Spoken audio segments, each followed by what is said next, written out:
Assalamualaikum warahmatullahi wabarakatuh. Innal hamdalillah nahmaduhu wa nasta'inuhu wa nastaghfiruh wa na'udzu billahi min syururi anfusina wa min sayyiati a'malina. May yahdihillahu fala mudhillalah wa may yudlil fala hadiyalah.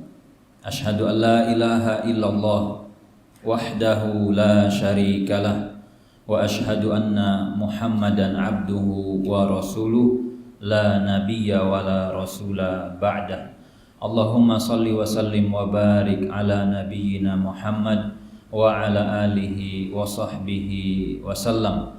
Wa qala ta'ala ya ayyuhalladzina amanu taqullaha haqqa tuqatih wa la tamutunna illa wa antum muslimun.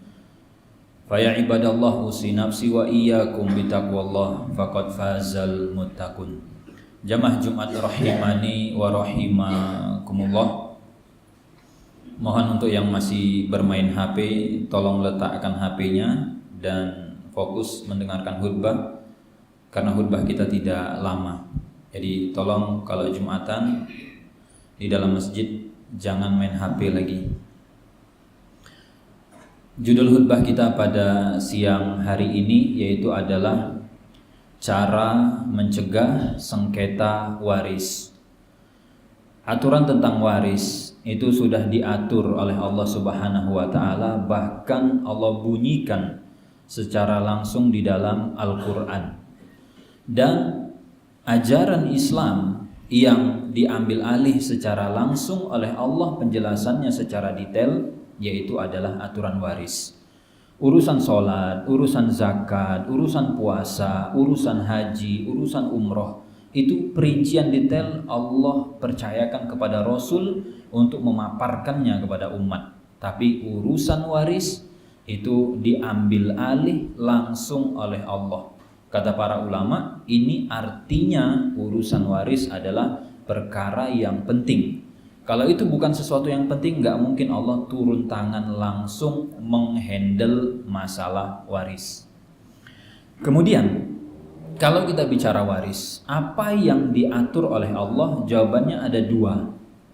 Dua hal ini diambil alih langsung oleh Allah. Yang pertama adalah siapa, dan yang kedua adalah berapa.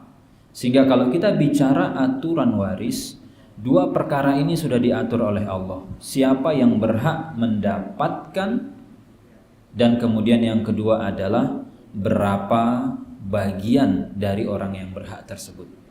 Sehingga sebenarnya urusan kaum muslimin ketika ada yang wafat, tidak usah ribet, tidak usah bingung, karena dua hal ini sudah selesai diatur oleh Allah. Siapa yang berhak dan kemudian berapa bagiannya.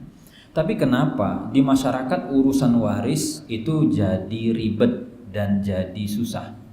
Jawabannya yang pertama, karena memang ada orang-orang yang tidak mau diatur oleh Allah Azza wa Jalla. Allah sudah turunkan wahyu, kemudian dia lebih mendahulukan logika. Allah sudah turunkan wahyu tapi dia lebih mengedepankan rasa. Makanya kita akan temukan di masyarakat ketika Allah sudah kasih aturan, yang terjadi apa? Dia bilang rasanya nggak masuk, atau dia bilang ini nggak cocok. Maka berarti aturan waris menjadi tidak berguna dan pembagian waris jadi susah gara-gara memang tidak mau diatur oleh Allah. Ada yang kedua, kenapa jadi susah? Karena memang tidak tahu dan bahkan tidak pernah mempelajari aturan waris. Jamaah sholat Jumat rahimani wa rahimakumullah.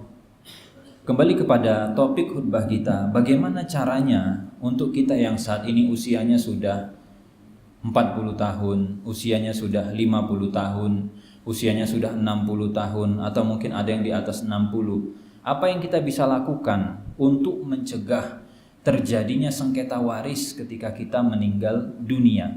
Ada 3 hal yang kita bisa lakukan. Yang pertama adalah memperjelas kepemilikan. Karena banyak kasus di lapangan ahli waris ribut gara-gara status kepemilikan harta dari yang wafat tidak jelas. Sehingga kalau kita beli tanah, kemudian tanah itu menggunakan nama keluarga, maka pastikan bahwa kita hanya pinjam nama dan itu bukan milik si keluarga. Atau kita memiliki aset di tempat-tempat lain, itu tolong keluarga dikasih tahu.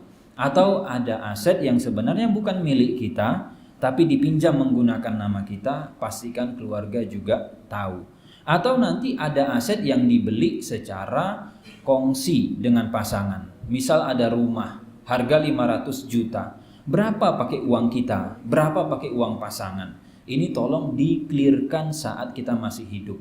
Supaya nanti ketika kita meninggal, yang mau dibagi sudah jelas.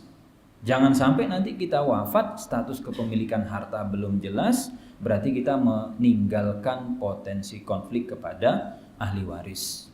Jadi itu yang pertama, tolong diperjelas mumpung masih hidup.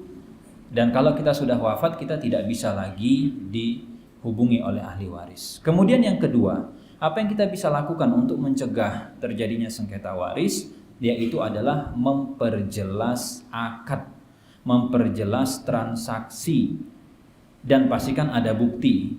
Misalkan ketika kita memiliki usaha, lalu anak terlibat, ketika kita memiliki usaha, pasangan terlibat, maka keterlibatan mereka di dalam usaha kita itu sebagai apa?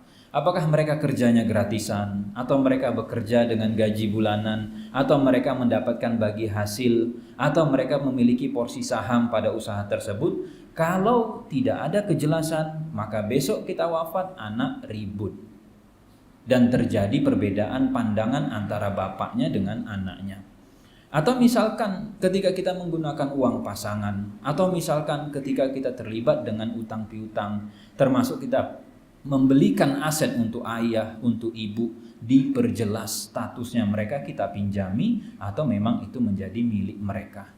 Sehingga akad-akad itu harus di-clearkan, termasuk kalau kita mau wakaf dan yang lainnya.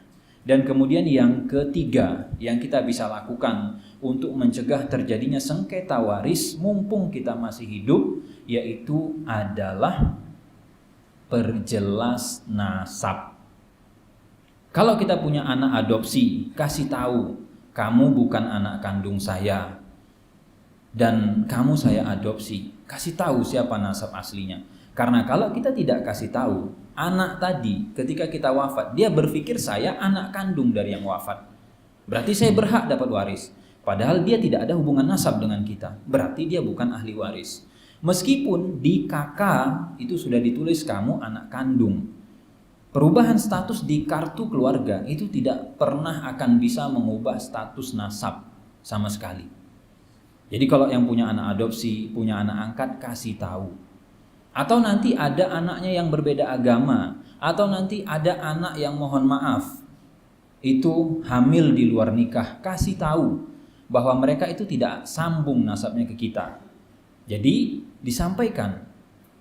Ini fungsi dari memperjelas nasab. Jangan sampai kita wafat, ada orang-orang yang sebenarnya tidak berhak dapat waris, tapi karena ketidaktahuan dia nuntut.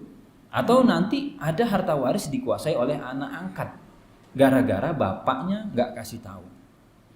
Itu adalah 3 hal yang kita bisa lakukan, yang kita bisa ikhtiarkan dalam rangka mencegah sengketa waris. Dan jangan dibiarkan, karena kalau ada bibit-bibit konflik, dibiarkan dia tidak akan hilang dan tidak padam dengan sendirinya. Semoga ketika kita wafat, keluarga kita tidak sengketa dan tidak rebutan warisan.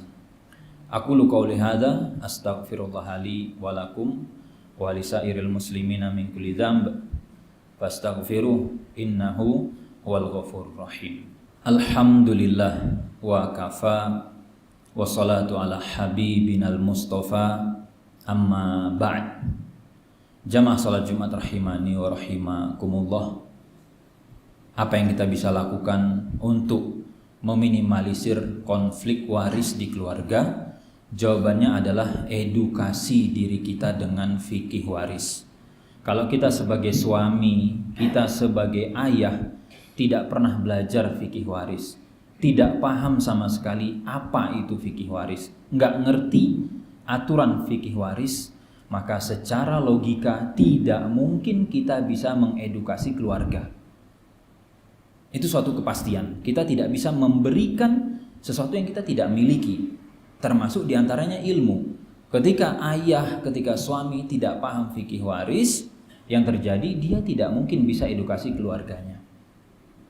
Sehingga edukasilah diri kita agar niat-niat baik kita mencegah konflik, mencegah sengketa itu juga diwujudkan dengan cara-cara yang baik. Karena di luar sana ada orang tua, ada suami, ada ayah, niatnya baik supaya anaknya besok tidak ribut, supaya keluarganya tidak konflik. Tapi karena niat baik tadi tidak dikawal dengan ilmu, akhirnya tindakan yang dilakukan justru memicu sengketa dan konflik.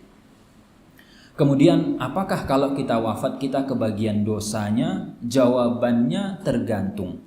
Kalau 4 hal tadi tidak kita lakukan, padahal kita sudah tahu, maka iya kita berdosa.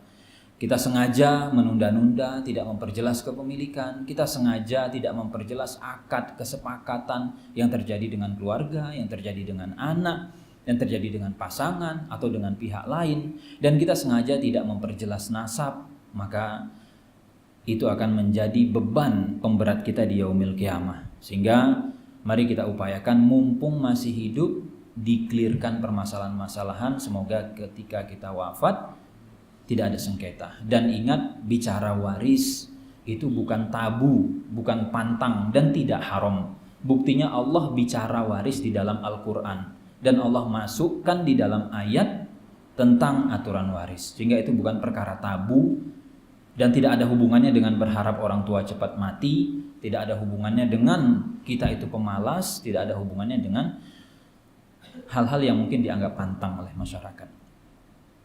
Kita berdoa kepada Allah semoga keluarga kita dijauhkan dari harta haram, entah itu karena waris atau yang lainnya. Innallaha wa malaikatahu yusholluna 'alan nabi ya ayyuhalladzina amanu shollu 'alaihi wa sallimu taslima. Allahumma sholli 'ala Muhammad wa 'ala ali Muhammad. Allahumma ighfir lil muslimin wal muslimat wal mu'minin wal mu'minat al ahya'i minhum wal amwat innaka sami'un qaribun mujibud da'wat ya qadhiyal hajat. Rabbana la tuzigh qulubana ba'da iz hadaitana wa hab lana min ladunka rahmah innaka antal wahhab. Allahumma a'inna ala zikrik wa syukrik wa husni ibadatik. Allahumma a'inna ala zikrik wa syukrik wa husni ibadatik. Rabbana atina fid dunya hasanah wa fil akhirati hasanah wa qina adzabannar. Aqimus shalah.